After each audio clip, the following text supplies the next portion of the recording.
Billiken fans, I am so excited to welcome you into the 2023 March Madness preview for St. Louis University women's basketball on the Midtown Madness podcast. Peter, the ladies are going dancing.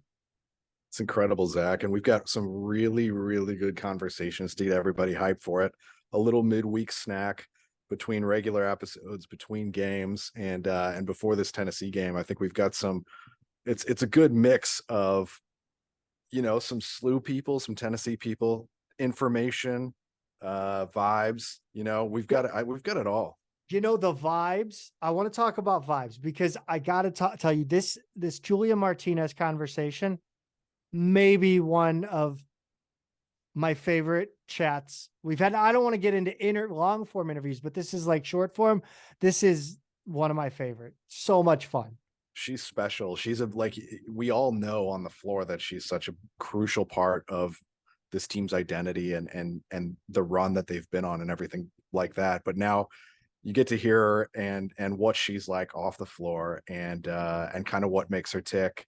And she really is a special player. I'm really excited for everybody to hear this and just root for her even that much harder on Saturday at Tennessee. I mean, and really just fun to talk to, a funny person. Like I feel like her energy is infectious. I'm sitting over here smiling, listening to her talk. But no, she brought us a great travel story, Peter. She did. Yeah, she had a couple of travel stories that were fun, but yeah, I like those. How can we tease this travel story without giving away too much? I don't think we should give away anymore. You just got to let it wash over you. It's one of the things. It's probably as weird as like, I want to say it's probably tier 2 after Drunken Bus Driver, but it's got to be tier 2. It's tier 2 because that's like elite tier. Yeah, it is. And then she had another travel story about Chicago. She reminded us a couple times she was from Chicago, but her cadence, her accent, everything, like as soon as she started talking, you didn't need to tell me she was from Chicago. I knew right away. I lived there for a few years, and she's got that, there's something about the Chicago voice that's like, it's Midwestern, but it's not at the same time. It's a little faster. It's a little more aggressive, and she's got that. And she plays with that energy too on the floor. And you can't help but really like Julia. Pete, we got to talk to Colin Suhre too, which was of course always fun. One of our good buddies. He got some exciting news. He gets to hang out with Jen Ramsey's husband for 2 hours during a Billiken basketball game. I know. And they get to, it's going to be an interesting dynamic, right? It's like us, but way better. Pros. Yes. People who actually are literal pros at what they do. I mean, technically we got paid. Well, technically. But it's going to be interesting to hear Rammer, for one, doing color commentary and not play-by-play.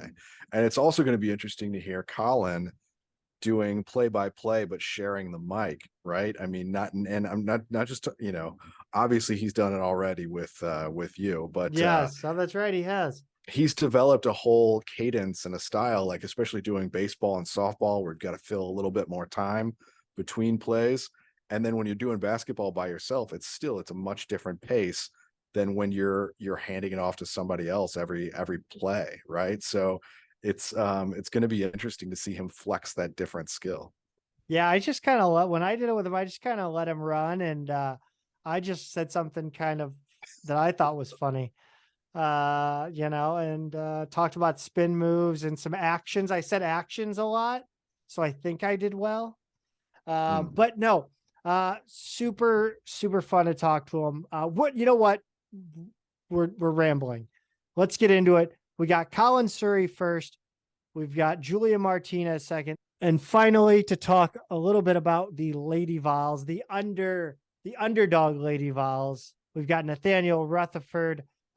He does a lot of stuff with Tennessee athletics, including and especially Lady Vols basketball. So we're going to kick it over first to Colin Suhre right now. Billiken fans, welcome back to the show. One of our best friends and the voice of women's Billiken basketball, Colin Suhre. Colin, what's up, buddy? Hey, not too much. Just enjoying the ride that is Billiken's women's basketball right now. I mean, to think where this team has come from to where they are right now, it's really an inspiring story, and it has to be the story around the country, right? These Lady Billikens here for St. Louis are just making crazy noise, and it couldn't happen to a better group of individuals on top of it. Are we officially back with Lady Billikens? Is that back? Well, I let it slip right there in my excitement. It just came Hey, out I that think way. we're all So excited. It was just announced that you'll be joined on the broadcast Saturday by the husband of women's basketball alum Jen Ramsey. That's of course Bob Ramsey. He mostly known as a house husband, but also does Billiken basketball on the side. How'd that come about? I just got that phone call earlier this morning being notified that Rammer was going to be on the call with me. And, what a thrill that is for me to think, breaking into this business. I was board operating for him back when 101 ESPN carried the call for St. Louis when he was doing it, has been doing it with Earl Austin for so long. So to think, I was on the other end of calling him up and making sure we had everything figured out and talking back with him to now getting to call a game with him, while the entire time I was thinking, man, how cool it would be to be in his shoes. Like, how do I do what Rammer has done? How do I get to that point? And then, to have this happen, it just seems like one dream come true after another so far this season. So going to soak it all up and enjoy that for sure. So I assume, will he be doing the play-by-play and you'll be doing the color commentary, or how's that going to work? So I will actually be doing the play-by-play, Oh, and then he'll provide the color commentary. And I think, I'm excited for that in the standpoint that, obviously he's a play-by-play person, but as Zach just mentioned, to be married to a Billikens basketball player, I mean, to the conversations that we'll get into about the history of this program, what it means for them to be at this point, knowing that every other Billiken that stepped on this campus year in and year out, their goal saying, hey, if we could get to the NCAA tournament, if we could just make that NCAA tournament, that would be a program changer. And to think that this team is the one to get that done, it's just a special, special thing. And I think, having Rammer as the color commentary on that is going to provide excellent context in terms of what that means for this university and its history. You talk about the history of the program, and I don't know if I actually sent this to you, but you went and followed the link that we tweeted out and watched the Gray seasons. And you were texting me about it. What was your as somebody who's witnessed this historic season, what was it like to go back and watch something you may have not known at all? It makes you appreciate, right, what this team has done and what they've accomplished and how hard it is to do it. To think that, this is a program that's been around for about 50 years at this point, and to never have made it to this stage, so many different chances, so many great teams that had great chances to do this and still come up short. Just another example of how difficult it is to do it.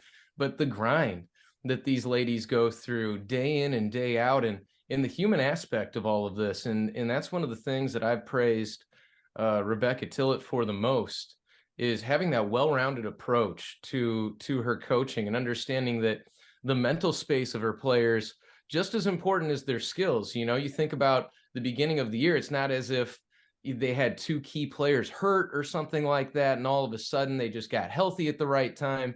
This has been a really continuous group that has just worked their way to this point. And, to watch them do it in the fashion that they have, and then go back and look at some of those other teams during the gray seasons and what those teams had. A lot of talent on those teams. You look at a Teresa Lish, if she had stayed for 4 years, would likely be the all-time scorer ahead of Jackie Kemp even on that all-time list. And, so many different other players that were just great during that time. I think 3 1,000-point scorers at one point during those gray years. So they had the talent, just unable to put that full season together. And even this Billikens team, a late run to get this done, even just back to 500, winning 11 of their last 12. You predicted last time you were on here, I think it was right before the Fordham game that we talked. You saw the turnaround coming. You saw them on this arc, and you said they would get to 500. And I think you meant at the time 500 in conference. Yes. Did you see the possibility of them actually getting to 500 on the full season? It's funny because the assistant sports information director at SLU, Mickey Smith, and I had a conversation at one point, after they had won like their first 3 or 4 in a row after that Fordham game. And I think it was actually right before we got tripped up by Richmond. And he was like, how funny would it be if this team ends up getting back to 500 overall? They'd have to win out to do it.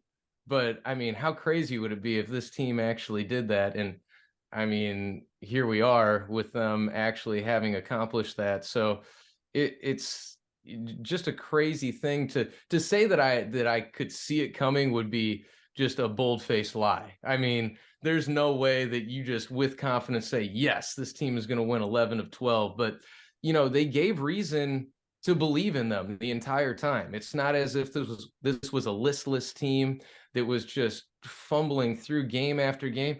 They took down Illinois State in the non-conference schedule. They came back against a really good Wichita State team at the time. They put up a great fight on the road against Memphis and were unable to close that one out. But you saw the signs of it.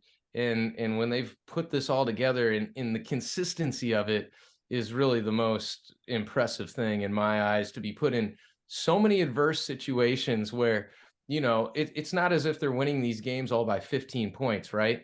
To be put in so many different close games, so many different scenarios where things can go one way or the other. Hey, if you don't win this moment, this game's going to slip through your hands.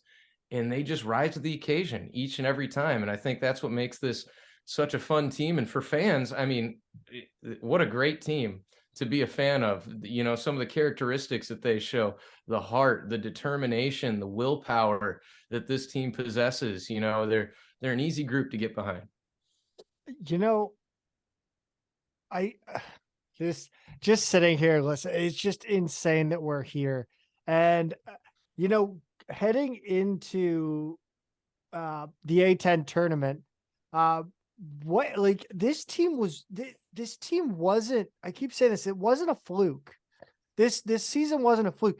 There's so much talent on this team. You have 2 to 3 really, really good players that came back from Stone's team. And then you add in players that won a conference championship last year. I think that is the key that gets lost among everyone.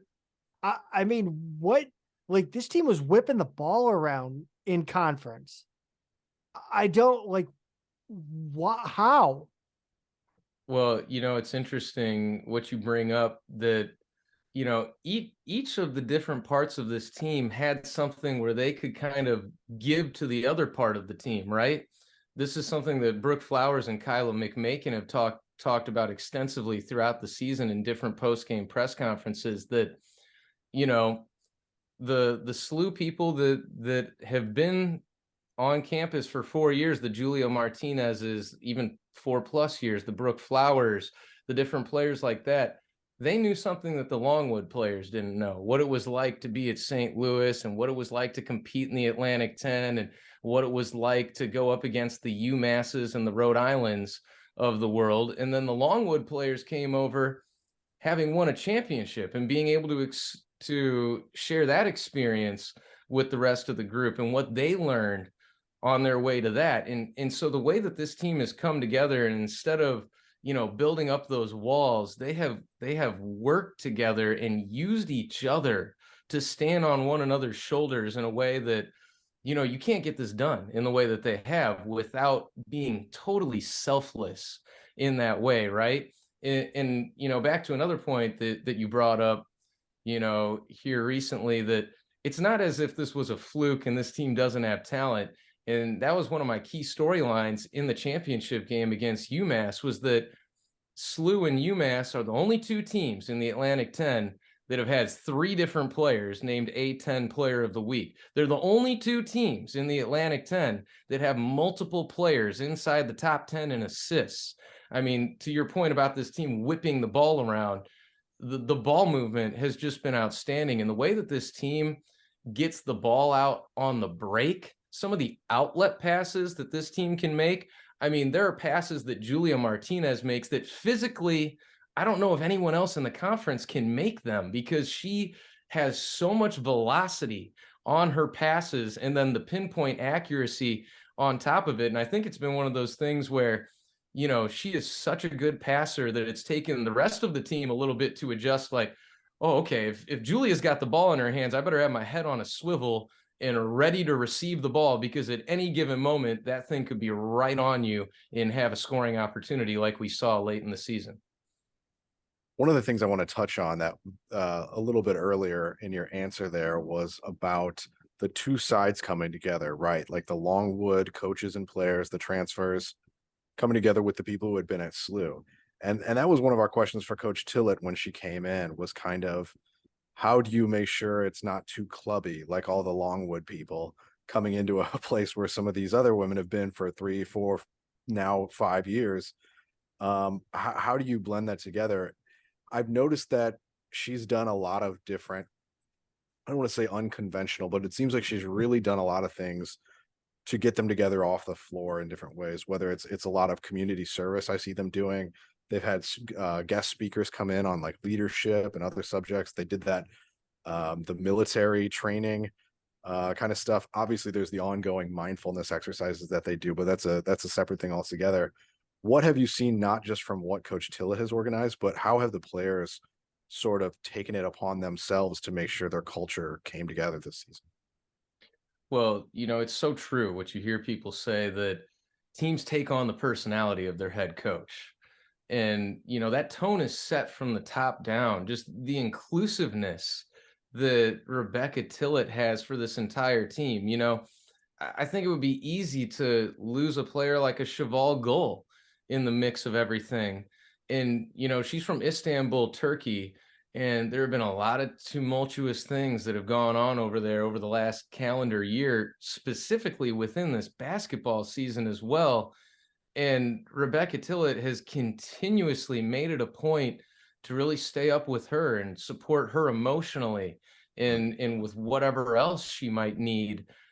Say, something's going on back in her hometown, and she needs the day off from practice, and coach is more than willing to say, hey, you sit this one out, and goes over, and we'll still make her a part of the practice. We'll talk to her, and it's that inclusiveness, I think, that really permeates this group all the way around. And it's not just Rebecca Tillett, of course. When you have a head coach that's like that, she finds like-minded assistant coaches and associate head coaches to surround herself with in that regard as well. And somebody that really stands out just personality-wise is Ryan Micheletti. It's no surprise to see that she's the recruiting coordinator on this staff. She's just got this infectious smile and a level of togetherness that she kind of brings with her personality. And I think it's allowed everyone to really accept one another. This group is so unconditionally supporting, and that's part of the positivity message that Rebecca Tillett keeps bringing up, that this team has had, what's allowed them to make this turnaround mid-season. But, it's just a lot of those positive underlying character traits that, it doesn't have anything to do with your three-point jumper. It doesn't have anything to do with how you handle the basketball. It has to do with how you handle personalities, and it has to do with how you do with those extracurricular things. And that example of Cheval Gull I think is just a great example of what this coaching staff has done collectively to, not only ward off some of that potential clickiness, but really drive it completely in the other direction where, there's a genuine curiosity between these players. Not only do they want to get to know one another on a personal level, they want to learn what they know basketball IQ wise. And hey, what can Kyla McMakin teach me? Hey, what can Kennedy Calhoun teach me on the floor? And that's what's allowed this team to really excel at a level that I think nobody really saw coming. One thing I think was my biggest question when we talked about bringing the Longwood players to SLU is how would they react to competing in the A10? Like you said, what do you think a player like Kyla McMakin, because she is the standout Longwood transfer, what do you think she learned the most about competing in the A10 this year? That she's more than capable of doing it. Damn it, that wasn't a well-worded enough question. So let me expand upon that a little bit for you. She has this way about her of affecting the game in a way that's really hard for somebody who is not courtside to recognize. She's not the most boisterous or physically demonstrative communicator on the team, but she is, in my opinion, the most effective communicator on this team. And she is a leader in a way that, again, it's hard to pick up unless you're really there. Just an incredible mind for the game. And it's amazing how often in practices where Kyla will bring something up and, it's like, hey, how do we attack this look that the other team might throw at us? Or, hey, what are some of the sets that we can run if this is what's thrown in our face by the other team? And, obviously the coaches already have a pre-made list out of all the ways, and they're just, that's a teaching method. You make your student answer the question rather than answering it for them. And, so often Kyla will come up with 2 or 3 new ways that the coaches hadn't even thought of how to attack something, or a different way to react to, hey, maybe they're going to stunt at us defensively on this look. Well, here's how you can counter it. Kyla is always thinking about all those things. In the valuableness, the close enough, the worth that it value. Has. You could have you're not into the whole brevity thing. I get that. I'm not. But you get me talking about Kyla McMakin and I might never stop. But she just has this way of knowing the right thing to do at the right time. And that shows itself the most throughout the course of a game. It really is having that extra coach on the floor with you out there. And that's just something that she's got to be extremely proud of with her game, because you look at her and you might think, hey, this is somebody who can fill it up, an elite level scorer, but like, okay, well, how much else does she bring to the game? Whether you can see it on the stat sheet or not, just an extremely valuable player. How much stylistically? I just had this thought. I don't know why it never came to me. McMakin reminds me of a taller Kaija Harbison in a lot of ways. They both play a very, again, I talk about things like Brooke Flowers putting on muscle, and I try to have to like preface everything I say because they play men's basketball. They have a very like stylistically fluid game comparatively to their peers, which would mimic men's style basketball. There, I said it in the best way possible. So you'll see things from a Kyla McMakin like an off the dribble step back fadeaway jumper that you don't see all that often in the women's game necessarily. So I see where you're coming from with that, but it's interesting because you can have a player like a Kyla McMakin, like you mentioned. I mean, legitimately, you look at the athletic movements and some of the skills that she has handling the basketball, her ability to draw fouls in the lane. It's a beautiful thing to watch. And sometimes one of your guests that you're about to have on, Julia Martinez, it might not be the most conventional style, but my goodness, is it effective. So it is interesting how you have a little bit of a dichotomy on the team in that regard, where you have a very, beautiful type of game with Kyla McMakin. Not to say that what Julia does isn't beautiful, but it is just such a different type of hard-nosed toughness, style of game as opposed to Kyla. Not that Kyla doesn't have those characteristics either, but it's just different the way that they get to that point to utilize those characteristics with their style of the game. I want to look ahead to Tennessee, and I'm wondering, what was your reaction, first of all, when you saw not just their seed, but their draw?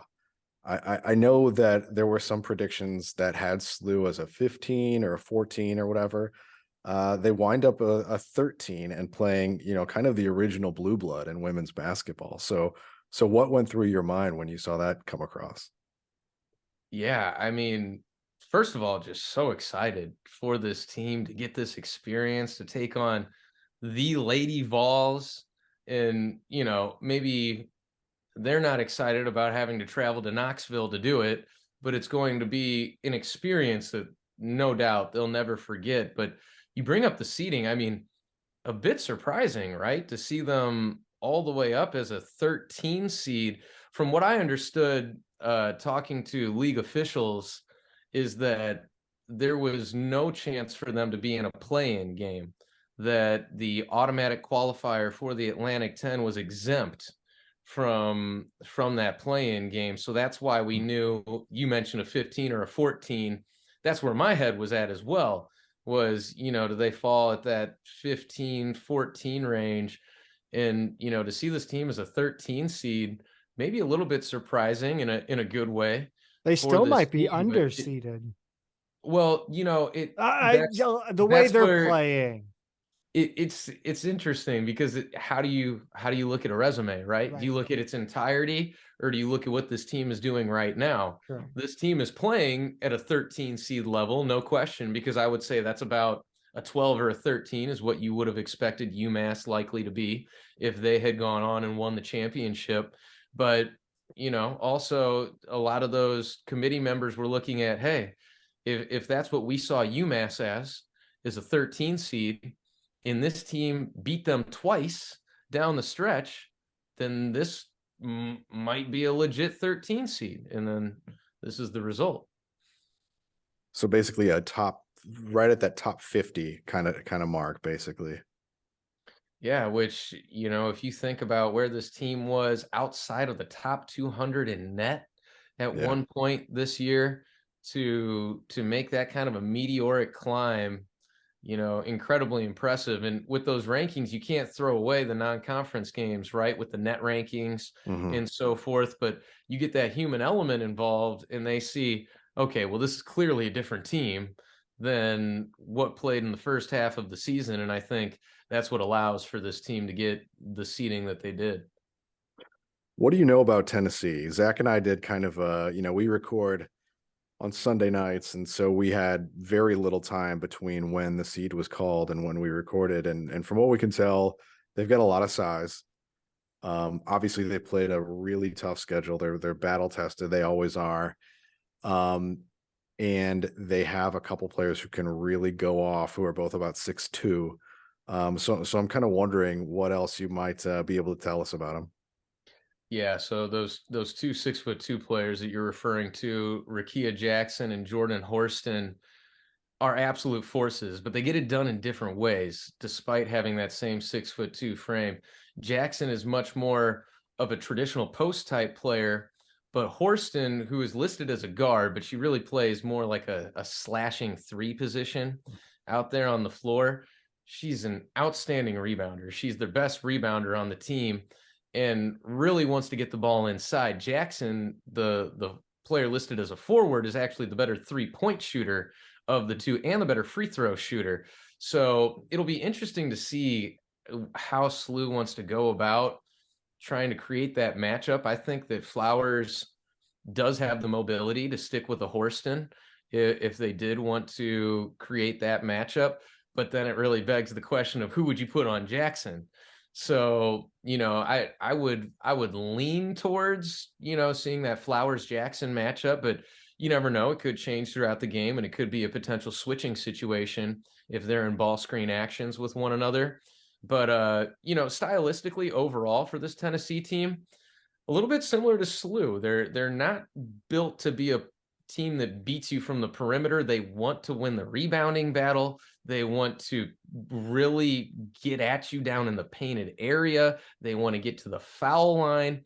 So, in a game of two teams that play similarly stylistically, more so than ever, I think, the first 5 minutes of the first quarter are just extremely important, right? Because all those different things that I just talked about are toughness-based qualities in a basketball team.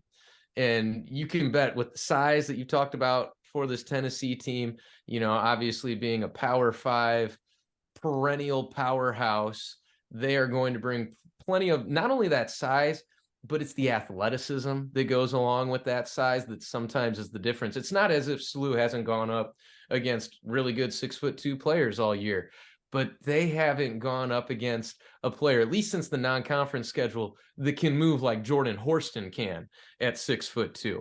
So how they handle that, and like I say, Tennessee is not a huge three-point shooting team, but they do have one of the best three-point shooters in the nation in Tess Darby, who is another tall shooter, very similar to, what they saw against Mizzou, a team that Tennessee beat by 3 points. So, again, earlier in the season, different SLU team that took on Mizzou, but to know that they played that Mizzou team and they were right in there against Tennessee has to give this team some kind of belief of, okay, we have some idea of what to expect and that we think that we can truly hang with this team. It's one thing to say it out loud, but do you truly believe it down in your heart? Right now, this team, I mean, they're convinced of it all down in their heart. That's why they've gone on this crazy run and won the Atlantic 10. And, that X factor of the belief and seeing the results to back it up, I think is that fueling factor that they're going to have to live off of in this game. Colin, one more question, and then we got to get to the one of the women of the hour. You mentioned competing and hanging with them, and the spread opened at 23.5. Billikens are the favorite. No, I'm kidding. They're the dogs. They're the underdogs. Are you taking that? Oh, the answer is yes. I don't know. I don't know if I'm allowed to answer that. First of all, no, don't bet on it. It just means you don't actually bet on it. Secondly, those are the kind of things. How many times do you think that this team has looked at it and said, "Oh, okay, Brooke Flowers is co-defensive player of the year after leading the nation in blocks. Oh, Rebecca Tillett is not the coach of the year after being preseason 12th and finishing 3rd. Oh, Kyla McMakin is not a first team. Oh, Julia Martinez can't even get a spot on the all-conference team," which can't wait for you to get to have that conversation with her. What a great personality she is. But I think all of these things are, they're not said out loud. It's not as if, this is bulletin board material for the team, but you can feel like there's this undertone, this undercurrent of everyone feels slighted, but the focus isn't on the slight. The focus is, what are we going to do about it? And, that's what has me excited about the potential of this game. No predictions, no saying that SLU's going to do anything crazy, but I mean it when I say that I would not put anything past this team. And, again, if they can make things interesting in those first 5 minutes of the game, you just never know how things are going to unfold. It's a hungry Tennessee team, I'll tell you that. A team that's been playing great ball down the stretch. I mean, the only team that they've lost to, other than they lost on the road to Mississippi State by 1, but over almost the last 2 months of play, the only team they've lost to is South Carolina. So this is a team that, it's going to take everything for SLU to be in it come the fourth quarter in this game. But let's not put anything past these ladies. It's a special bunch and a special season, and they'll look to try to continue it in Knoxville. Thanks, Colin. Really appreciate you coming on, man. Always great to talk to you. And I wish I was going to be there in Knoxville, but I won't. Have a great trip. Safe travels. Well, I appreciate you guys for having me on. Love the show. Love to listen to it every Monday when it comes out. Great Billikens content. I mean, if you are a SLU fan and you are not watching, listening, taking in this podcast somehow, I don't know if you're a SLU fan. That's what we like, Colin. Right there. That's the pull quote. Yeah. All right, man. Have a good one. Thanks, Colin. All right. See you guys. All right, Billiken fans, really excited to bring on a player who has been the engine behind this Billiken team, and that I've been slowly trying to give the nickname Tasmanian Devil to, Julia Martinez. Julia, I don't know if you remember this, but I was actually introduced to you and your mother at the All-Star game at SLU High back when you were a senior. I'm thinking about watching that and everything that has come after that. I mean, been through just an insane world event that lasted 2 years. And now we're sitting here and you're heading to the NCAA tournament. I mean, I'm speechless. I got nothing. No, and I'm right with you. I mean, I'm just as speechless as you are. I mean, I don't know, this is crazy 4 years, and just to finally be able to, actually win the A10 championship and, go to March Madness, I think is such a dream. But yeah, it's just so exciting. So you go ahead. Yeah, I want to know, because like there's been some kind of, it sounds like there's been a few different answers to this, right? Like when did this team really come together and turn it on this season, right? Like we've heard maybe it's the Wichita State game. I know Coach Tillett has called that one out a couple times. But in your mind, when did that happen? When did it start to feel real to you? Like, oh, this is real. This is happening. Yeah, definitely a lot of different answers to that one. I would agree with Tillett. I think Wichita State was definitely a game where we knew we had that fight in us. We still didn't win that one. We didn't end up with we still lost. But I think coming back from that big point deficit, we knew that we had some type of fight in us that we could still keep playing. If we had about 2 more minutes in that game, we probably could have won. But then I think honestly the main game, what really started all was the Fordham game. I think that game, when we were playing with them and then we beat them, I think we're like, all right, we can play with teams. Fordham is a really good team. They had the name behind their name, all these players, the top 2 leading scorers in the conference, all this stuff behind their name. And just the fact that we beat them and it was a big, great team win. It wasn't just one person went off. It was everybody contributed. I think just after that game, we're like, wow, we proved it to ourselves that we were actually able to beat a team.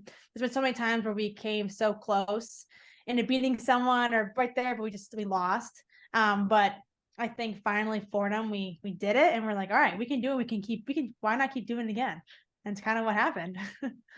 She talks about the switch flipped when she talks about the Wichita State game.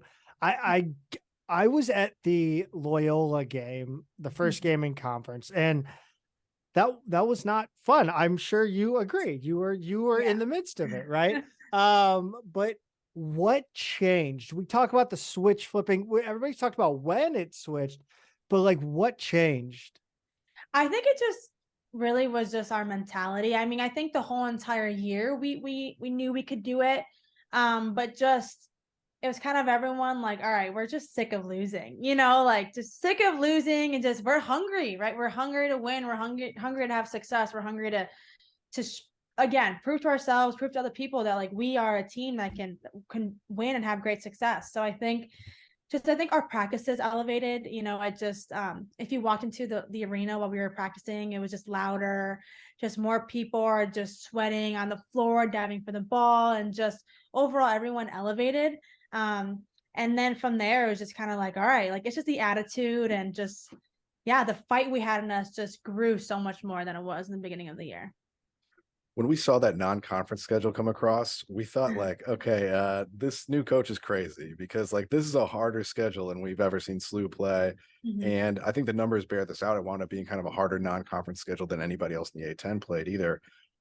And I think not only that, you played 15 non-conference games, if I'm not mistaken, which would be like the maximum allowable before a conference season. So at any point were you feeling like, oh, this is like a little too much, like a little, maybe I'm a little tired, maybe I could have gone with one less game, or maybe you could have given us somebody else instead of them, you know what I mean? Was that ever the thing, or did it feel like when you got to the A10, like, all right, we're battle tested now, we can take this on? I don't think there was I don't think it was like, man, we should have played some easier teams or whatever, but I think playing those hard teams gave such a good experience of us playing against teams like that, Baylor, such a great team. But I think us knowing that we played them and now us playing Tennessee, it's a little bit better. Like, all right, we played someone, high up there before. It's not like it's going to be our very first time. So I think going into conference, we're like, all right, like we did play some really good teams. We saw a lot of different defenses, different schemes for different players, and even we've also did that for other teams. So I think playing different teams like that, we're like, all right, like we've kind of seen it all. We've kind of done a lot of it. Like whatever comes our way during conference, like we'll be prepared because we've at least seen it once. Was there some times where we were a little, maybe the team's confidence went down a little bit? Yeah, I think so. Losing a lot in a row, it kind of hurts a little bit. But I mean, I think just credit to our coaches until they did not let up on us. They were just totally like on us every single day, and just the belief and our values and everything. And it, like, I think, some teams might just give up at that point, looking at the record or whatever, but everyone stayed true to the course. And yeah, I think definitely the schedule, it was hard, but I think now looking back on it, it was worth it.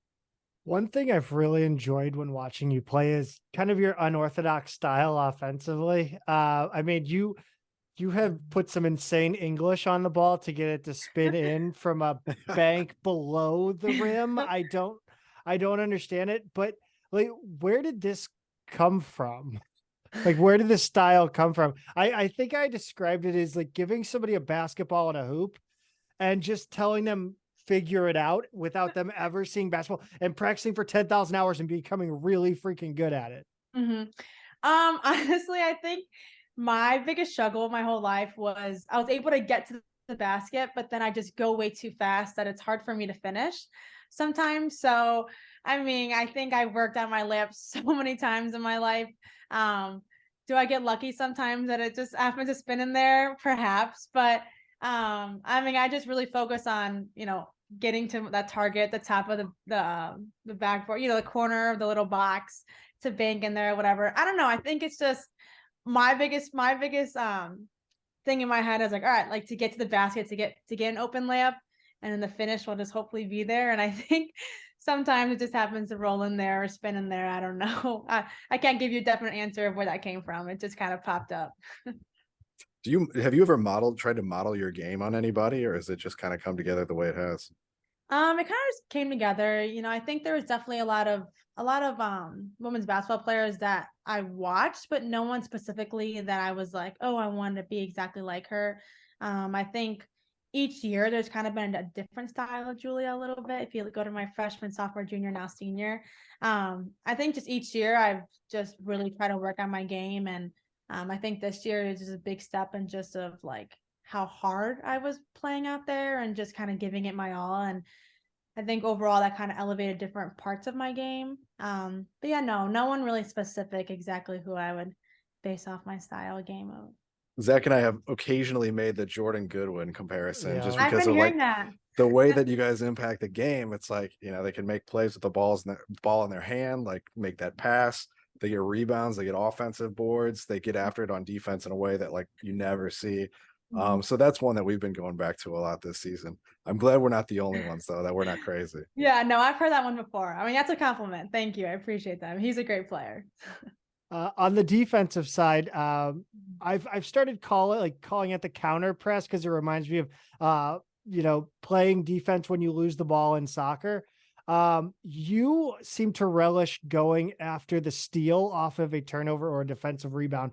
How is that a you thing, or is that a Tillett thing, or is that a thing that both of you have in common? Like, what's up? Like after a turnover and then going for a steal. Yeah, you all you're immediately your first thought is get the ball back. Yeah. Definitely the answer back mentality is definitely a big thing. For me, I think anytime I make some type of turnover mistake, I'm like, how can I make that back up, or how can I get it back to the team? And I love that. You got to put that on a shirt. Answer back. That's your brand. Like, that's fantastic. Yeah. Well, Tillett points it out. She says it's an answer back mentality that let's say one team drains a three, you're going to answer back and drain a three right back in their face or whatever. But my answer back mentality is whenever I have a turnover, and I'll just try to do, get a steal or a great rebound or whatever. And, to kind of get it back for my team. But yeah, I think it's just, I think Tillett definitely did, help me with that and introduce that a little bit. But then it's also just in my head where I'm like, gosh, man, I don't want that with, I don't want to hurt my team with this one turnover or whatever. So I'll do whatever I can to try to get that back in our hand, the ball in our hands and not the other teams. We're talking about steals. Who's got the quicker hands, you or Ken Calhoun? Honestly, I think quicker hands. She's definitely really good on ball defense. I think, I'll let her do all that. The on ball pressure, she's really good at that. And, there's times during practice when she's guarding me and she steals the ball from me. And I'm like, man, I prefer to steal from people passing or try to be sneaky from behind or whatever. That's the way I like to do it. So I think her and I little combo duo is definitely, it's a great little pairing together, because I bet that player probably gets annoyed if it's on ball or off ball stealing, that they don't know where to go with the ball with. I want to ask about another defensive specialist on your team, and Brooke Flowers. What's it like to play with her defensively? I know you're much different positions, but yeah, but certainly there's a lot of lessons to learn there.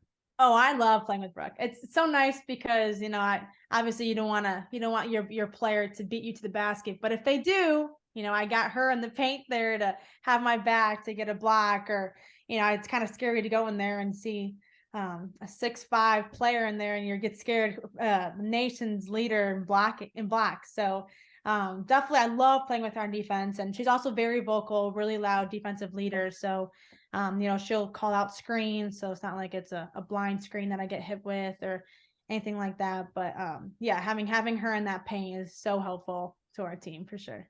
I mean, she's just laughably dominant at times. Have you been victimized by Brooke Flowers blocks? Oh, for sure. 100%. There's times where it's been some ugly blocks where I'm like, oh man, that's okay. Everyone gets blocked, I kind of give myself a little, that's okay. Everyone does that too. So. Yeah. You're not in rare company there. No. So looking at the selection show, right? You're sitting there. What are your expectations at the time versus what the actual draw was? I actually, to be honest, I didn't think we're gonna get a 13th seed. I bet no one really did, to be honest. I think we're gonna get a little bit of a lower seed, but I didn't have that too high of expectations. So many people had predictions of who we were gonna play and where and whatever, but honestly, I was like, those things change all the time. There were still some teams that were still playing that haven't even won their conference yet, so I try not to think too much into that stuff. So I was just waiting for our name to see who we were going to pick. But, once we came out with the 13th seed in Tennessee, I was like, all right, we can do this. I think us getting that 13th seed kind of showed a little respect that they had for us, and, considering us 17-17, a 500 team, and to get the 13th seed. But they definitely did their research and have watched us recently, a pretty hot team at the moment, not in the beginning of the year. So, I think it was definitely a little bit of a respect of us seeing that.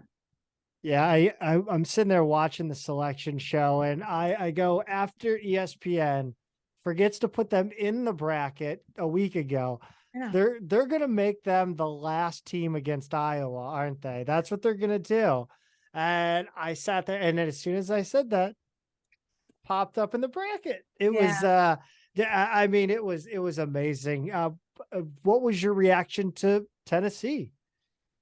Actually, I'm kind of pretty excited. It's such a historical school, and the Pat Summit, and they have the Women's Hall of Fame there that I think we're going to be able to go to. It's definitely just such a cool experience and a place to go to. And they're a really great team, and I'm excited to play someone like that because definitely tests us, and it also can test them. They can play us easily, and you never know exactly what's going to come your way, but yeah, I'm excited. I think it's going to be really fun. How soon did it go from let's enjoy this moment to all right, let's scout Tennessee, let's figure this team out? It's kind of funny. Once we found out who we were playing, I looked back, and Tillett and some of my coaches were already looking at their phone and looking at their schedule and already started scouting. So I think everyone's just really excited, and they've already done some film, and we've already gone over some stuff during practice today and yesterday. But yeah, I think definitely a nice little celebratory week. And then once that Tennessee got announced, it was like, all right, let's get to work. Yeah. Not only do you get to play a game at one of all of college basketball's meccas, it's going to be on ABC. How excited was your mom to not have to explain to all your distant relatives how to find the game? Yeah, I think a lot of people eventually got the ESPN subscription, but having it on ABC is probably much easier for them to access on their TVs or anything like that. I know a lot of people wanted to go, but it is it's kind of far from Chicago, which is where I'm from. So I think there's going to be some watch parties back at home. Yeah, ABC, it's pretty cool. Who geeked out on the team the most when they heard about it was going to be on ABC? Like, I would have been the guy that been like, that's right. Like that would have been me. Like, I'm the dork that's like excited to play on that, like channel 30 like that. I was like, oh my God, the Billikens are on channel 30. That's wild. Right. Yeah. Everyone was really excited. I don't think there was one specific person that was like, what, ABC? I bet there's some people on the team who probably don't even know that it's on ABC, to be honest. But yeah, definitely a cool experience to be on there. And I think it's our first time seeing women's basketball, maybe. Yeah. So just a really cool experience. And it's kind of cool to put our name out there and for other people to watch who are just probably just scrolling on their TV and like, hey, okay, let's watch Tennessee versus St. Louis Billikens. And who's that? So we'll definitely put our name out there. Is that we're talking to a different generation here, like network TV doesn't mean as much anymore. It's on Disney Plus. No, no, it's not. I wish that'd be wild. When do you actually head down to Knoxville? We're leaving Thursday Okay. morning. Yeah. Yeah, and NCAA tournament travel is pretty straightforward, but one of our favorite questions on this show is, do you have any just crazy nightmarish travel stories? Anything where everything went wrong? Actually, kind of a fun story. So yes, here, I wouldn't say it's crazy. I'm sure you've heard some more crazy ones. However, I guess I have really two quick ones. They're not like too super long. So I guess this year when we were playing at Davidson, we were away, and all right, like we're about to leave to go to the game. And then I was like walking on the bus, and all of a sudden I heard the bus just go, do. Like it just shut down. Like walking on the bus, like headphones in, jersey on, we're about to go to the arena to start warming up. And then the bus just stopped working. So we're like, all right, like let's go watch some film while they fix this out. So figure this out. So we went back in the hotel, just watched some really quick more film. Why not? Just to waste some time, right? And then finally our adobo was like, all right, starters are in this Uber car. The other 5 are going to be in this Uber car. Then the other team's going to be in this car. And we all just Ubered to the arena. There was like 3-4 cars that Ubered to the arena, and we all got there at separate times. It was so funny. And we're like, oh my gosh, like what a mess. But hey, we got there. We got there on time and everything worked out. But just Ubering to a game is kind of a funny story. It's like mom and dad taking different flights. No, literally, like it's just we were all like split up, and we're all like kind of stuffed in with our bags on our chairs. And it was just it was just crazy. That's probably the best like bus story. And then the other like flight one, charter, was this year. It was just our last conference game against Loyola in Chicago. We were like, all right, let's fly out. And then we it just kept on pushing back and back and back. Finally, it's like midnight, 12:30, almost 1. We're like, all right, let's just go. We'll just leave the next morning. I don't know. There were some technical difficulties. I don't know, some mechanical stuff. So we ended up just staying at a hotel somewhere downtown Chicago. Really nice. I'm from Chicago, so it's kind of nice. And then we stayed at a really nice hotel, and then we had some time, so we went shopping down Michigan Avenue.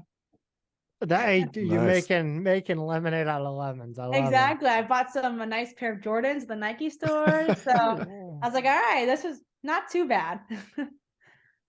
So when Coach Tillett shows up at SLU in the offseason, what was it that she said, or what were your conversations like that convinced you to stay and play at St. Louis? Yeah, I mean, I think right away she made such a great impression. Just immediately her walking into the locker room when we first all saw her, just everything she said was just the right thing, right? All the values she was saying, and I think each person had to ask a question, and because each one she was so confident, she knew the answer to, and it's like, wow, like this is gonna be great. And then the very first thing she kind of said to me individually, one-on-one, she gave me a hug and she was like, "Man, I just love the way you pass." And I think just that simple, small sentence is just super important because not all coaches look at that, right? A lot of coaches just look at the points or like points per game, percentage, whatever. And not everyone likes the assists or don't pay attention to that. So I think just that, and it's like, wow, okay, like she's done her research. She kind of knows who I am. She kind of knows my game. So that right in itself just stood out to me. And I'm like, wow, like this is going to be pretty great. And then from there, she's just been so great. She's set such a great culture. And I love Tillett. She's been doing such a great job with our team. She's a huge part of our team's success, this whole entire program's success. I like her a lot. Julia, I want to thank you for the time you've had here at St. Louis University and what you've brought, especially this season, to Billiken fans. And this program, I've followed it. I was probably 8, 9, 10. My uncle would take me to games. It's very special to me in a lot of ways. Even on top of the men's program. So I just want to thank you for bringing the enjoyment back.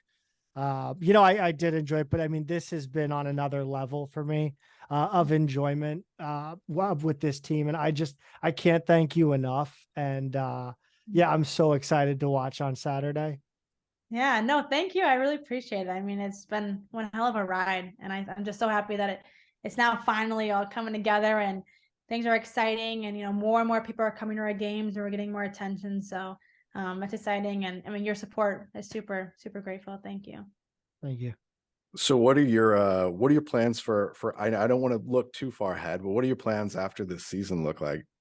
Well, right after season, I'm definitely gonna take some time to rest, let my body heal. I have so many bruises, and after you win a national championship.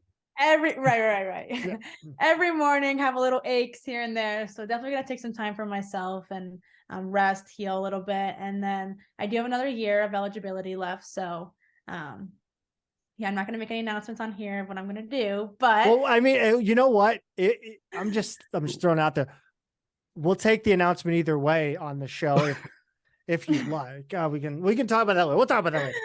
But I mean, it's definitely gonna be a good time to kind of heal, rest, and then just still improve my game of what's next. I do have another year of eligibility left. But you'll be graduating and everything? Yeah, I am going to be graduating. I'll be graduating with a bachelor's in exercise science, and then right now I'm in the athletic training, a master's program. Right. Mm-hmm. Cool. Well, we're going to let you go, let you rest up, get ready to take down Tennessee. Best of luck. And before you go, if you have anything you want to say to Billiken Nation, the floor is yours. I just, really appreciate the support and all the content you guys have given. And thank you to everyone who's just, really stuck it out with us, even from the beginning. It wasn't pretty in the beginning, but, we definitely stayed true to the course, trusted the process. And now here we are for the first time playing in the March Madness tournament. So thank you. Kick some ass on Saturday. All right. All right. Will do. Thank you so much, you guys. No, thank you. Thank you. Billiken fans, we brought on a Tennessee guest. We gotta get the inside scoop on what's going on with the Lady Vols. Nathanael Rutherford, who covers the Lady Vols for Southeastern 14. Nathanael, great to have you on the show. Yeah, thanks for having me on here, guys. I do have a really quick question for you guys before we start. What the heck is a Billiken? We were talking beforehand. There goes our time. I've been to SLU's campus. I've actually somewhere, as I was talking to you guys on a flip phone from 2010. There's a picture of me with the statue there on campus.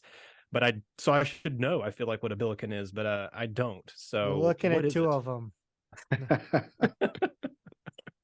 Well, what would you say, Zach? So I think it's something of a good luck charm, right? Yeah, I think it originates in kind of like Pacific, Japanese and Alaskan cultures, and it became really popular about a century ago. Turn of the century. It was something that the Furby before the troll doll, the Tickle Me Elmo. Yeah. It's interesting because there is that Asian Eastern kind of aspect to it, that Far East aspect to it, but there's also the Kansas City art teacher who saw it in a dream and drew it up. If you go back to Deadliest Catch, the first season, one of the ships is the Billiken, which is one of my favorite fun facts. But yeah, no, it's a good luck charm. Rub its belly for good luck. It's the god of things as they ought to be, which I find it interesting that we're a Catholic university with a deity that calls itself a god, and we actually put that on the marketing materials. But actually I think they say it represents. They don't call it the god of things. Sure, right, yeah.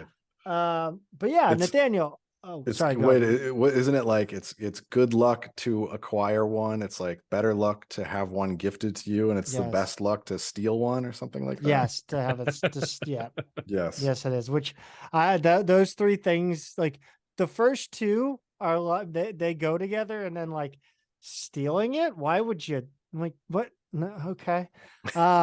Nathanael, we know about the history of Tennessee. It's written everywhere across college sports, and the championships, the legendary players, and the legendary head coach. She's long gone from Tennessee. How much of Summit's fingerprints are still on how the program is run there? Well, I think very much. You look at the two coaches who have been hired since her, and they both were assistants / players under her. I mean, Kelly Warlick was both. She was an assistant for a very long time under Pat Summitt, and also was a player under her, and Kelly Harper, who was Kelly Jolly at the time, was the point guard for the teams that won the back-to-back national titles in the 90s. So even just that alone, it shows you the fingerprints and how much Pat still has a huge impact, and the foundation she laid there in the program. But it's also still with the really, I guess, kind of the in-game philosophy of the program. Lady Vols were built very much on rebounding and toughness and effort under Pat Summitt, and that's been the formula for the most part even since she stepped down, especially the last couple of years with this particular Lady Vol program. This team this year too has been on rebounding and effort and second chance opportunities. That's been there's a reason why Lady Vols have been one of the best rebounding teams. It's not just because of their size, but there's a reason why they've been one of the best rebounding teams over the last, really 30, 40 years, but especially look at the last few years, even taking away from South Carolina being obviously the best at that, but the Lady Vols still are consistently one of the best rebounding teams out there. And that takes, again, all credit goes to Pat Summitt for that being something she drove home, rebounding and defense, which I know is a bedrock of a lot of basketball programs, but that is the Lady Vol formula, is rebounding and defense. And that's what this team is really tried to build its hang its hat on. Defense, maybe not as much this year as in years past, but still definitely nothing to sneeze at for the defense, and definitely rebounding is one of the better rebounding rates in the country. As the rest of the SEC has kind of caught up with Tennessee and become more competitive, and arguably in recent years past Tennessee in terms of like South Carolina, you've got LSU and some other really strong programs down there. How do you think the Tennessee program has responded to that, and kind of where do they stand in the SEC landscape today? Yeah, I think it's interesting to look at, and obviously here in the Knoxville bubble, it's a topic of conversation. I've always kind of wondered what it's like more nationally, because I still think even nationally, Lady Vols still get a lot of recognition and respect. And I think even maybe a little bit of leniency, because there was a year a few years ago where Lady Vols probably shouldn't have gotten into the tournament, and they got in anyway, and they lost in the first round. But I still think there's a lot of leniency and kind of benefit of the doubt given to the Lady Vol program. But you're right, like South Carolina's passed them by. You could argue LSU has as well, but I mean, definitely Carolina has. There's been multiple SEC teams that have won national titles since the Lady Vols last won theirs, and the Lady Vols haven't even gotten close really since then. They haven't made an Elite Eight in a very long time. Obviously, haven't won a title since 2008. It's been interesting to kind of watch, because you kind of saw, to go to the football landscape for UT football. I mean, they wandered around in the desert for 15 years before finally seemingly, hopefully, hiring a coach now who has gotten them out of the dregs and is looking to, put them back to where UT football has been. Lady Vols are kind of in the same boat. I mean, they haven't been nearly, they were never nearly as bad as the football program got, but they were still, they were setting records in a bad way and under Holly Warlick. And there's still a few times under Kelly Harper, they've set some records that, the UT program you wouldn't want to set in terms of losing streaks, in terms of just droughts and different things like that, or losing to certain teams they haven't lost to before. But it does seem like this, it seems like there was a turning point last year where the team got off to an incredibly hot start last year, even after losing Ray Burrell for a large portion of the season. And then you lose another key bench player, your sixth woman, basically, and Kean Green, and then Jordan Horston gets hurt. So like injuries, it feels like injuries have been the unfortunate, just something that's been a huge just boon, or not boon, the opposite of that, a huge, just something really bad for Kelly Harper the last, ever since she's been here. They've had a bad injury or two, I think, every year since she's been here. Obviously this year wasn't an injury, but it was Tamari Key having blood clots in her lungs that ended up sidelining her after the first month or month and a half of the season. But I think, to answer, that was a long-winded way of getting to your question, they have been surpassed, and but I think there's hope now, thanks to the last couple of years, that the rebuilding efforts are I guess finally coming to fruition a little bit, where it doesn't seem like the trajectory is downward. It seems like hopefully they've hit the valley and are now making their way back up the mountain. There's still plenty of, there's still a lot of ways to go. We've seen it this year and last year both, how just the discrepancy between South Carolina and really everyone, but really, especially this year, but just South Carolina and Tennessee, seeing, okay, Lady Vols have a few really good players, really good athletes. South Carolina has like 7-8 really good athletes that could start at any other program in the country. So, Lady Vols are getting that talent pool restockpile, but it's definitely not to the level of a Stanford, of a South Carolina for sure, but even of a Stanford or a UConn, or other teams that have, as you mentioned, kind of taken the reins a little bit now that Lady Vols have been down for a few years. There have been a lot, there's a lot more parity now than there was 15 years ago in the women's game, which is good, but it is definitely making Tennessee's climb a lot harder. I find it so interesting, and one of the things I've kind of fixated on recently is too big to fail, and how it kind of applies to college basketball. And it's interesting now that I think about it that, I hadn't heard about the Lady Vols in a while, as it pertains to, ESPN and all the major outlets. But I'm wondering, with them being down, what still is what was the expectation going into this season? This season, the expectations were very high because you had a big, a few additions in the transfer portal. Rakia Jackson being obviously the biggest one, but you went and added players like Jazz Powell, who's a point guard from Minnesota, Jillian Hollingshed, who was a former 5-star who played in the SEC as well. And then you also added a former Kelly Harper player, actually, when she was a coach at Missouri State. And oh gosh, her name's slipped my mind for some reason.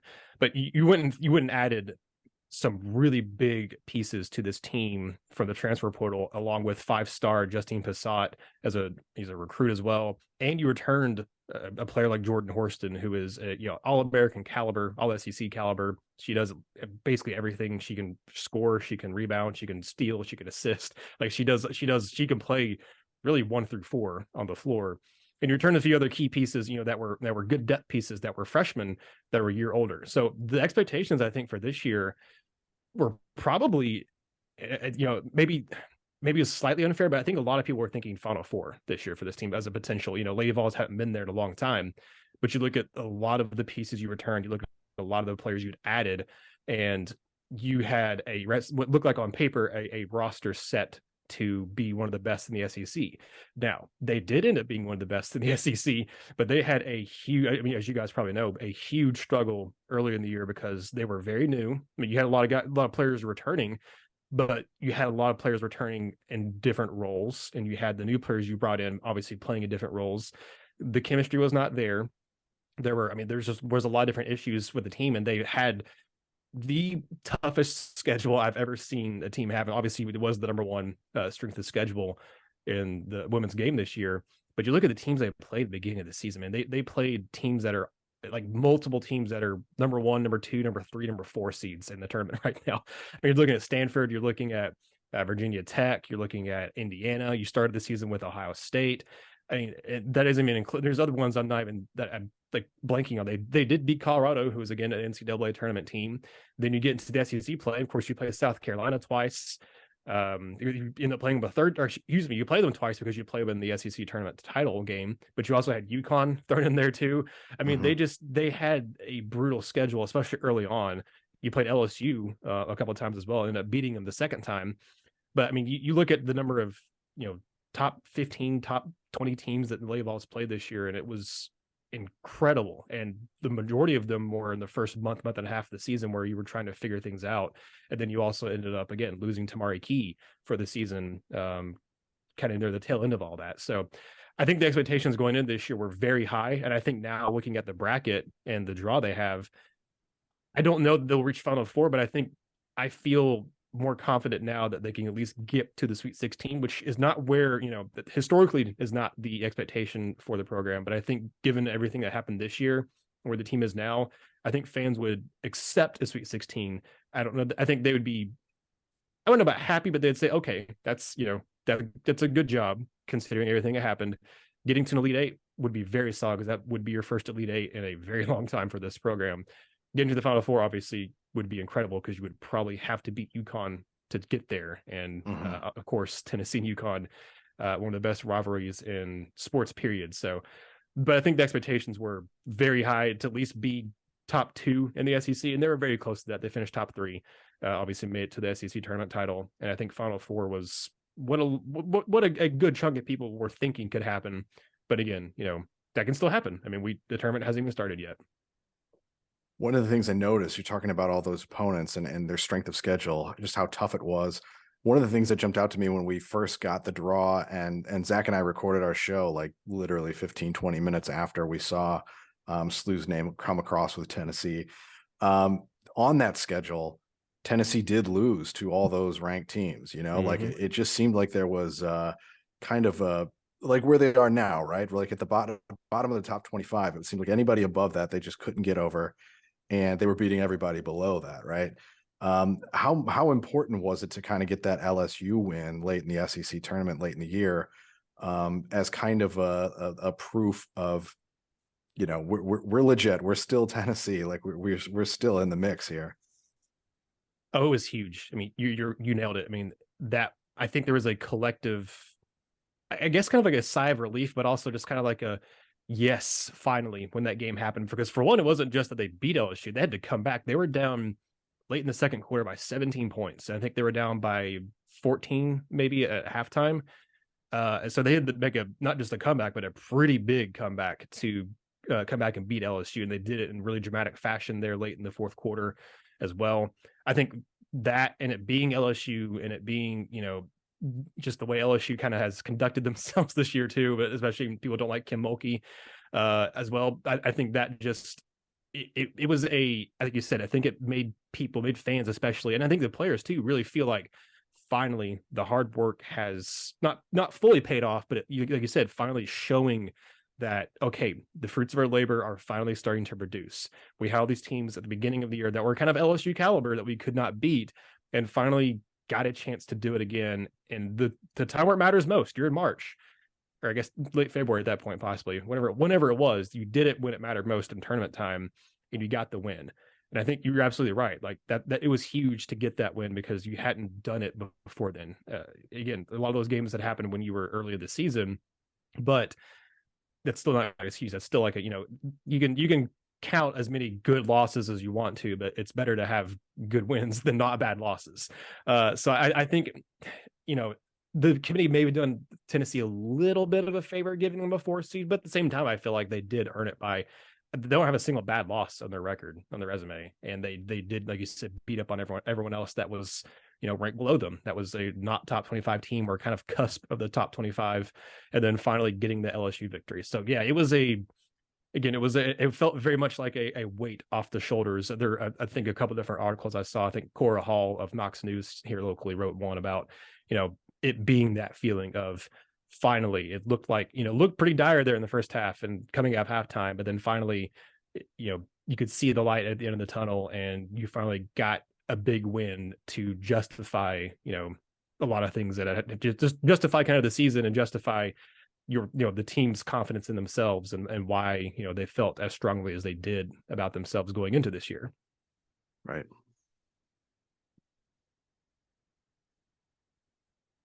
So Pete mentioned, the schedule. And of course, the first thing that Billiken fans saw when looking at the Lady Vol schedule was the common opponents, and that being UMass and Mizzou. Now, I'll preface, it's kind of funny because when we sit here and I say, hey, look, SLU beat UMass by more than Tennessee beat UMass, I think. But I don't know if that's true. I think it is true. I think we beat them by like 12 in the final. You might be right, because I remember that UMass game being kind of ugly. It was okay. Yeah. All right. Yeah. So, they only beat them by 9. That's right. So, but it's funny because you could almost swap the two teams, like the narrative, because, you talked about the Lady Vols being in the front of their season when they were, not cohesive. The Billikens on the end of the season now being cohesive when, if they played UMass back at the same time, the Lady Vol, I mean, it would have been maybe a 40-50 point loss. I'm not even kidding. Yeah. Cause wasn't SLU was 6-16 at one point. They rattled off, like they've gone 11-1 over the last, that was incredible. We were talking about it on our show for Southeastern 14, and the main host Blake brought it up. He's like, they've won. He's like, they were 6-16 and are now in the NCAA tournament. I was like, that's a credit to SLU. I mean, that was an incredible turnaround of a season. They don't look anything like they did a couple months ago. I still have no idea. Like, I mean, we literally last night we sat down and talked to the voice of the team, the play-by-play, and then we talked to point guard Julia Martinez last night. Mm-hmm. I still have no idea. She explained it perfectly, and I have no clue. Like, it's this team is this. There's something, man. There's something here, and we're very excited to see it happen. But yeah, no, I'm curious what we're gonna see. What to look out for your average Billiken fan who doesn't really know much about this Lady Vol team at all. Yeah, well, I think first and foremost, you had to start with the dynamic duo of Rakia Jackson and Jordan Horston, both first team All SEC, both I think both got as of today All-American honorable mention, I think by the AP and somebody else too, but those two are the ones you circle immediately. Rakia Jackson, before the SEC tournament final against South Carolina, had scored 20 or more points, I think in 7 straight games, or maybe even 8 straight games before that point. And she's been on an absolute tear. And she just announced this week that she's going to return for another season for Tennessee next year. So fans are, of course, extremely happy about that. But she has been incredible. She is a legit top 5 WNBA draft pick.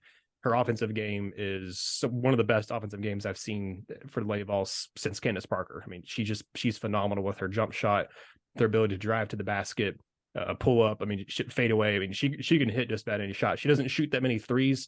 She is capable of hitting them, but if you get her the ball, she's at the elbow, watch out, because she can shoot it from there. She can fake you out, drive to the bucket, or she's also capable of driving and passing back out to Tess Darby, who's Tennessee's best 3-point shooter, out in the corner for a 3. So offensively, this team has been pretty dynamic. It's been one of the better offenses in the last few years for the Lady Vols. And again, it starts with Rakia Jackson. Jordan Horston's really good slasher to the basket. She can do everything. She's a 6'2" guard, again, who can play 1 through 4. So she's kind of a matchup nightmare for anyone else because her skill set is just really hard to replicate. Tess Darby, I mentioned her, really good 3-point shooter, Tennessee's best 3-point shooter. And your other players you really kind of need to keep an eye on are the point guard duo. You have Jazz Powell, who will come off the bench, but really Jordan Walker is the main kind of point guard out there for the most time. She's a 6th-year senior, I want to say, who can do it. I'll say she's a lot tougher and grittier than people probably expect because she's a little bit smaller, but she's not afraid to go in there among the 6'3", 6'4", 6'5" guard or post players and try to drive the basket and get some buckets there. But when she takes care of the ball, she's really effective. That's one thing I've noticed with St. Louis and kind of the one area I have the biggest concern because I do think Lady Vols with their size, because you have Jillian Hollinshed, who's 6'5", you have Caroline Stripling, who I think 6'3", 6'4", again Horston, who's 6'2", Rakia, who's 6 foot or 6'1", and then you have I think another player, Justine Passat, who sometimes plays. She's 6'4", but she still plays more of the perimeter. But you have a lot of size for Tennessee, is my point. Did you say 6'4" and plays the perimeter? Yep, she's gonna be interesting to watch in years to come. She's a 6'4", I guess, kind of the stretched 4 kind of in a way. I think she'll try to play more in the post as she gets older, but she is a really good 3-point shooter as a 6'4" forward / guard. Game done. She's going to develop. I think she's still got some development to do, but she's going to, I think, develop into a really interesting weapon on offense for Tennessee. But like I said, I was mentioning, the one thing I saw that kind of concerned me about St. Louis is that they do steal the ball. I think you think they're averaging like almost 10 steals per game. And the Lady Vols, the biggest issue they've had this year has been with turnovers. And games where they've had the most turnovers have been games where they have had the most struggles. And it's probably true for most teams, but I'm talking about Lady Vols have had multiple games this year where they've turned over 20 plus times in a game. And that's been a reason why an inferior opponent has been able to, keep close, or in some cases why they lost games they maybe shouldn't have to, teams that were ranked higher. There are a couple of games you look back in the early parts of the season against like Virginia Tech and Indiana, where those games are right there for Tennessee, but they, for one, were missing shots, and 2, kept turning the ball over. And it wasn't just the defense making really good plays, it was unforced errors. That to me is going to be the key for this one, because I know, like you said, the record doesn't really, I think, signify how good St. Louis probably is now at this point. But if Lady Vols just play their game and don't have unforced errors, they should win this one. But again, St. Louis is going to steal the ball. It is what it is. It seems like that's what St. Louis does a good job of, is being a kind of a feisty defense that picks off passes and picks the pocket of guards and stuff. Lady Vols, that's going to happen. You're going to turn the ball over. They just can't make bad decisions over and over again and have unforced errors. So that's kind of the main, I guess, bugaboo of this team is turnovers. Otherwise, they've been pretty consistently very good. Again, rebounding has been phenomenal all year, defensively and offensively. I can't tell you how many times they've outscored the opponent on second chance points. Getting to the free throw line has been something they've done a lot better at recently too, and also shooting free throws. That was something they struggled with early in the season. They've gotten better at that as the season's gone along, which has been nice to see. So overall, it's a team that has a lot of height. It's a team that, when they play within themselves and know what, and don't try to get too fast and too hectic, they are capable of scoring 70, 80 points in a game. But the biggest issue is turnovers for them. And again, if the Billikens are able to force several of them, that's going to be how they're going to keep in this game. Are they, when they're looking to score, are they really just trying to score inside? I mean, they've got so much size. And one of the things, like Zach and I have, harped on all year long, defensive rebounding is kind of a problem for SLU. We've got a 6'5" big who's long, kind of a, she's great shot blocker. I think the nation's leading shot blocker. He erases everything in the paint. But we don't really have a natural 4 alongside her a lot of the time. She's also very slender. She can kind of get against a big front court. She can kind of get out bullied a little bit, outworked not necessarily outworked, but you can get to her on the glass. And I'm just kind of wondering if you can see Tennessee here trying to play a game where they just hammer it inside and try and rebound everything they miss. Yeah, she was the first person that when I was scouting SLU that popped off to me, because she's about averaging a double-double, and I saw the last couple of years she did average a double-double. So I thought, okay, she's the one to keep an eye on, because she's going to be matched up with likely Jillian Hollingshead for Tennessee, she's kind of slender. She's like you said, kind of long as well. She's 6'5", so I mean, I feel like that's going to be a very interesting matchup to see. But I what it seems like SLU doesn't have is depth there in the front court, where the Lady Vols do have that. They have several different bodies they can put out there that are bigger players that can, do different things offensively. And you're right. I think the thing this year, they haven't been super perimeter oriented, but the Lady Vols actually haven't been too bad at shooting threes. They just, like you said, they definitely do try to run the offense through the post, whether it's, especially when Tamari Key was healthy, that was definitely what they did. She was 6'6" and one of the best shot blockers ever, especially in UT history. But without her, even, it runs a lot through the post. Not as much where you have kind of a traditional, more looking offense where you dumb it down the post and have some post moves and drive it through that way. Now you have that, but you also have a lot of slashing and cutting from Rakia Jackson and Jordan Horston. That's going to be, it's geared offensively in the post, but it's going to also be a lot of drives to the bucket you're going to see. So with the possibility of being able to dish it back out to somebody possibly open on the perimeter. But yeah, this is not a perimeter oriented team, a team that doesn't shoot a lot of threes. There's been multiple times this year where they've shot less than 10 threes in the game and still won by 10-15 points against inferior opponents. But there's been times this year where they don't need to shoot a bunch of threes because they've had the size advantage down low. And you saying that that St. Louis has struggled with defensive rebounding does make me feel a little better, because Lady Vols have been phenomenal at offensive boards and second chance points this year. It's well, let's kind of say this. It's 10 minutes into the game. Mm-hmm.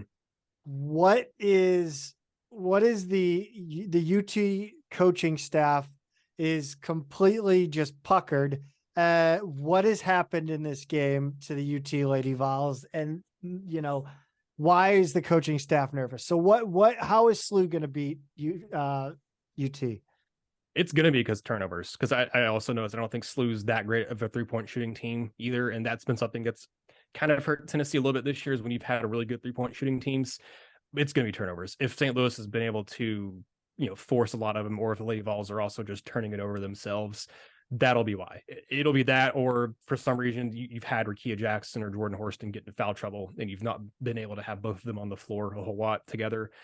It'll be one of those two things, or maybe a combination of those two things, where you have some sort of early foul trouble to one of your 2-star players, or you're turning the ball over a lot, which again, that definitely can happen. It's actually been a while since the Lady Vols have played a game at this point. They played the SEC tournament final, but that's been, like almost 2 weeks, and it'll be about 2 weeks since they have played when they play on Saturday. So it's been a while since they played. So I mean, maybe you're having some rust you got to knock off when you first get in that game. And again, St. Louis, any team that makes it to the NCAA tournament is not a bad team at this point.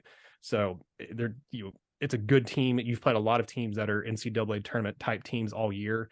So they've gotten plenty of practice with it. So I'll be very interested to see how that first quarter and second quarter go, because that'll tell me a lot about kind of the mentality, I guess, of both teams, really. But I think you could see a slow start for the Lady Vols, just because it's been a while, and because they've already struggled plenty of times in other games this year with turnovers, and St. Louis likes to force a lot of turnovers as well. So that'll be why, Zach, if the coaching staff is frustrated after a quarter and a half, it'll be because Tennessee has turned the ball over way too much. Or, if they, for some reason, aren't rebounding enough and rebounding with enough effort, and St. Louis has been able to, actually crash the boards better than you guys were, I thought about they've been able to do for the most part of the season, that'll get Kelly Harper mad in a hurry. Nothing makes her more angry than lack of effort on the glass. So most of the time the team hasn't done that. They haven't had to get her wrath this year a whole lot on that, but that'll be a quick way to get her angry, is to be out efforted in a game, especially on the offensive and defensive glass. You said Pissot is the player who was a 5-star coming in, right? The 6'4" kind of perimeter player. I'm kind of curious, because I see that and I wonder, Here's Tennessee, a true blue blood of the game, drawing a 5-star recruit, and she's only averaging 2 points a game. Mhm. And do you think, I guess I'm curious, how has the portal factored into, I mean, I guess if you want to make a larger comment on how it's affected the women's game, and if you think it's similar to the men's, but how has Tennessee utilized the portal? Because I'm really, whenever I see a big time recruit who's kind of on the end of the rotation, call it, I think like, I don't know, that just feels like maybe not sustainable to me. And the way Tennessee and UConn and those programs have been so successful historically is drawing in the best talent and retaining that talent. And if you're just cycling players, it's a lot harder to sustain that high level program. You're nodding along, so I think you agree with me on this, but I'm wondering if you think that's kind of been a challenge for Tennessee in recent years, as they haven't been as dominant. I'd also add in the COVID bonus year too, and how that Yeah, has sure. because you can have players for longer than too, and when players you thought they were coming up aren't going to get their shot right away. Anyway, sorry, please. Sorry. No, yeah, you're right. I mean, this was I used to host like my own podcast and talked about both the men's and women's basketball programs at UT, and my host at the time, he and I had extensive conversations about the transfer portal and how it's affecting college basketball at large. And I personally, overall, I think it's a positive thing being able the players to be able to transfer, a one-time transfer rule and be able to do what they want to do like that and have more freedom than they have in years past. But you're right, like it does make it difficult on coaches. And to your point, Pete, about Justine, it was interesting. She was the only freshman that was brought in as a scholarship player in this class because the Lady Vols brought in 4 transfers from the transfer portal. And it's also been nice to see that, I think if she had to play, she would be playing more, but she would have a bigger role. But this is the first time, I think, especially under Kelly Harper, but really the first time in several years, the Lady Vols haven't had to play their star freshmen like immediately. You have depth of a lot of juniors, several seniors, and a really big sophomore class because you had a really big freshman class last year that you brought in. So this was the first time in several years you haven't had to play freshmen in like starting roles or in very key bench positions this year. So that's part of it. Is I just think this year, from a depth perspective, you just haven't had to play a freshman like you had in years past. But you do make a good point of you see the 5-star who is not playing a lot of minutes, and when she does get in there, isn't scoring a ton because she's not in there for very long. It helps for the transfer portal if you're not just going and getting a bunch of one and done type of transfers, like grad transfers or someone who's going to come here and maybe not produce and then leave you again after a season. You had a couple of those who are one and dones because they're grad transfers, like Jazz Powell, who will be gone, I think, after this year. But you had Rakia Jackson, who I think a lot of people thought was, she was going to be a one and done because she was already a really good player at Mississippi State and came to Tennessee. And especially with the way the end of her season's gone, where she's been just electric, thinking, okay, well, she's probably gone. But no, she's coming back. So you actually do have her for 2 years, which, does kind of help with the roster turnover and mitigate that some. There's also thought possibly of Jordan Horston taking her COVID year and returning, which again would really help with the roster turnover and not having to worry about that next year, because that would be your 2 best players coming back. Tamari Key, she is cleared medically to play from her, the blood clots and stuff have been medically cleared. So she's coming back for next year. So I think you kind of lucked into some of it this year with Tennessee, but I also do think it speaks to the culture of, what Kelly Harper and her staff has built there, that these types of players, a Rakia Jackson, who is a top 5 draft pick, wants to come back. And granted, I think that also can speak to the lack of money the WNBA has, but also how I think lucrative NIL is for women athletes in college, because I think as big as it is for the men, there was a time, I think early in the NIL era, where women's college basketball, I think, was like the number 2 or 3 sport in terms of NIL. Obviously football was way number 1, but of the rest of them, I think women's basketball was, I think, the top of the rest of them besides football. So, the NIL, I think, is big in the women's game, especially. But I do think that it's going to be interesting because LSU was pretty heavy in the transfer portal this year. But like you said, teams like UConn and South Carolina, not as much. They did go and get some players out of the transfer portal, but they weren't heavily built. I think it's almost going to have to be a year-by-year basis, because right now also Lady Vols don't have a recruit currently committed to them in this class. So it's also been helpful to have Rakia Jackson tomorrow he come back, because you're like, okay, well that saves us from having to fill those roster spots with potential, transfer portal options as well. So I think it's it's great to have that option, as you said, kind of a stopgap, but really the way you can mitigate some of that turnover is getting multi-year transfer portal players, because Jillian Hollingshed is a multi-year. She played 1 year before coming to Tennessee, so she has 3 years of eligibility, and she'll probably hopefully spend all those at Tennessee. So, you would like to go and grab some of those players who have only been in college for a year or two, so you have them for 2 or 3 years, as opposed to going and grabbing someone who, again, if they're a game changer like Rakia Jackson was, you only expected to have her for 1 year. Go get her for sure. But it will be. I think we're entering a very interesting era of college sports where it's going to be harder to, I think, sustain. I don't know that there's going to be a dynasty type success in the future. I don't think it's going to happen. I think you're going to have just a lot more parity overall. And I don't think it's going to hurt the mid majors quite as much as I think some people are anticipating, because there are still a lot of mid majors who had, conference players of the years on their roster because they were players from bigger schools that transferred down a year, right, or transferred down for at least maybe just a year to go play somewhere else. I don't think it's going to hurt the mid majors maybe as much as people anticipated, but I think there's overall, both in the men's and women's game, going to be a lot more parity overall, and I think it's going to be really hard to.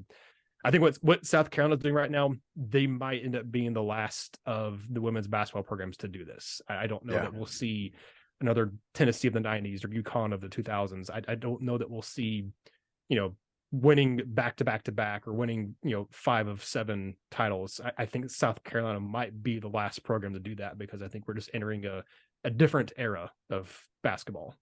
Right. Nathaniel, I'm wondering, where does the Tennessee Lady Vol fan, the average Lady Vol fan, what do they think of this game? Are they looking past it? Do they care? Is it all about the next round? And which, we take no offense, obviously, just curious. No, I think you're right, because I think even on our show, we almost started to do that. And then we were like, well, let's wait. Let's look a little bit more into St. Louis and talk about them more, and realized, okay, they're better than what their record would indicate because of how they're playing now, and look at some of the players they have. And again, looking at, like I said, the steals, especially where that matches up poorly with Tennessee, I think. But I think at large, I think a lot of people probably are overlooking St. Louis a little bit. But I do think also the Lady Vol fan base, to me, is I love the fan base. It is a very interesting fan base. They are very basketball knowledgeable. I think on the men's side of things for Tennessee, you have a lot of Tennessee football fans who also just kind of like basketball and kind of keep up with it a little bit more on a surface level. I think Lady Vol fans are a lot more kind of like the football fans, in that they like to dig deeper, and they follow recruiting really adamantly. They follow the personalities of the players really adamantly. They're very enriched in the history of the program. So I think I don't think it's nearly as many would it be or overlooking SLU as if it was like the men's side of things. I think a lot of Lady Vol fans take them seriously, and I think they really appreciate just women's basketball in general. So I think you'll probably find the average Lady Vol fan probably knows more about St. Louis basketball than you might expect, even just because they did the homework here in the last couple of days, but they still probably know more about it than you might expect them to. So I think by and large, there's probably a little bit of overlooking, because I think people expect Tennessee is the superior team and should advance, and it's in Knoxville, and Lady Vols have been pretty strong in Thompson Bowling Arena this year. So they probably are looking ahead more to the second round, but I don't think anyone's taking St. Louis for granted, especially with the way Lady Vols haven't had as much NCAA tournament success in the last few years. I think fans, especially last year, you played a in-state team at Belmont that really gave Lady Vols a run for their money and about upset them early on. So I think fans have learned, okay, don't overlook any opponent, because any opponent could take you down, especially once you get to tournament time. Yeah, I think certainly the sports books are thinking it's going to go the way of the Lady Vols. Yeah. I never thought I would have an opportunity to bet on my St. Louis University women's basketball team. That's wild to me. But the line did open at 23.5. Nathaniel, should Billiken fans, are the Billikens covering, or are the Vols gonna well, be more than 20? And I know you mentioned this was earlier in the I season. say yes. I'll just give you my. Okay. I think 100%. Like, my first response was easy money. Thanks for coming. Like, but I'm cocky and stupid. So, well, I will say, 23 points is a lot to beat anybody by, unless it's like a really small school. And I think, like I said, SLU's an NCAA tournament team. It's hard to beat unless you're a 1 seed, or if you're just South Carolina, it's hard to beat schools by 20 plus points anyway. But I know you said this was, both games were earlier in the year when SLU was not the way they are now. But I look at kind of, I guess, comparable teams that SLU's played, like a Baylor and Missouri, and those deficits were I think 38, 34 points or both, or something like that, in the 40s and 30s. So like I get Vegas putting it at the line they did. I think that's actually, like, that almost might be a push. I think that's actually a really fair line. I could see SLU covering it, but also with it being in Knoxville and Thompson Bowling Green, I'm going to the game Saturday, and I bought tickets like just within 7-8 hours of them going on sale, and the lower bowl was already pretty like empty, like in terms of ticket availability. There wasn't a whole lot of ticket availability, so you're going to see a good solid 8, 9, maybe even 10,000 fans, or maybe even more than that there for this game. So it's going to be a nice big home crowd for the Lady Vols in this one. So I actually think 23, 24, somewhere in that range is probably a pretty fair line. I don't blame you for taking the cover on that one. I'm not a big betting person, so I would never ever in my life bet on a Tennessee sport, because I've heard too many horror stories from people who have as fans. So, but my gut says that's probably a pretty fair line. I haven't bet on us since we were in the dark years of men's basketball in like 2015. We played Ball State, and I got my ass handed to me. Thanks. I will say I have a bone to pick with the men's team, because I was really hoping Tennessee men's team would get Yuri Collins, and obviously that didn't happen. So oh, you were the asshole spreading the rumor, weren't you? I was wanting Yuri Collins, man. You could have had him, honestly. He's really good. The way we played without him, shit. But yeah, I'll save that for another time. This is about the women's team. I won't go there. That could be another 45 minutes. Dude, Peter, how long did we go on a Spaces that day? That he announced it was like 3 hours. It was like, wow. We had, I think over the course of that, we had 1,100 different people. It was over 1,000 different people pop in or listen to it later. Yep. It was by far the biggest show we've ever done. And it wasn't even an actual. It was just impromptu. Yeah. Got on Spaces, and yeah. I probably should have been fired that day. I was like walking around the kitchen, like half doing Spaces, trying to cook dinner for my kids. Yeah, it was nuts. But I will say, if you are interested, I know you are clearly a hoop head, and a women's hoop head at that. If you are looking for a little more perspective on the Billiken women's program, it's actually a really great documentary out there. It was made, I believe, 2007 to 2011, maybe 12. And it follows the Billikens under Shimmy Gray Miller. It's called The Gray Seasons, and it's free on Tubi right now. And I think it might be on YouTube, honestly. But it is well worth a watch. It'll give you great, this being our first appearance in the NCAA tournament, where this program has come from in the last 10 years. But Nathaniel, and I'll send you the link to it. But Nathaniel, if you're on the YouTube, send me a link, because I'd love to watch that. Yeah. Thank you again for joining us. Thank you for taking the time, and let people know where they can kind of keep up with you during the game. I'm sure you'll be tweeting and all that good stuff. Even from there, where the Wi-Fi is not as great in the arena, I'll still be tweeting from it. But yeah, if you want to follow me on Twitter, like I said, just for this game, I don't know that a whole lot of St. Louis fans will want to keep up with me, because I'm also a Cubs fan. So I don't know how many Cards fans are out there in the SLU. You know community. What? It's probably 50-50 actually. Cardinal Cub fans. We draw heavily from Chicago. Chicago. 50, sorry, 50, Chicago. Okay, sorry. I'm saying, like, the people that are the number of Cardinal fans at SLU and the number of Cubs fans at SLU are not that far off. There's a ton of Chicago kids there, Pete. It feels like that. Yeah, every Chicago kid feels like 10 St. Louisans. Yeah, that's right. But anyway, sorry. Go ahead and finish. I apologize. I was going to say, if you do want to follow me on Twitter, I'm at Mr._Rutherford, and the show again, Southeastern 14, can find them on Twitter as well. Southeastern 14, they cover, as you might guess by the name, all 14 SEC teams in football, and now they're doing a lot more basketball coverage. I think they cover all the men's teams in basketball, but they're really starting to branch out now more into the women's side of things with the Lady Vols. I think Missouri, they also have a women's basketball show for that as well. So getting more into women's athletics over there, which is why I joined on, because I again talked about women's and men's basketball for UT for a while. Used to actually be in sports media full time as my career, and I always am very appreciative of branching out and getting more coverage for women's sports. So I was very excited to see that. Happy they reached out to me first when they said they're wanting to expand out to do women's basketball coverage. I was like, I would absolutely love to come on there and talk Lady Vols. So they're Southeastern 14, and I am Mr._Rutherford on Twitter.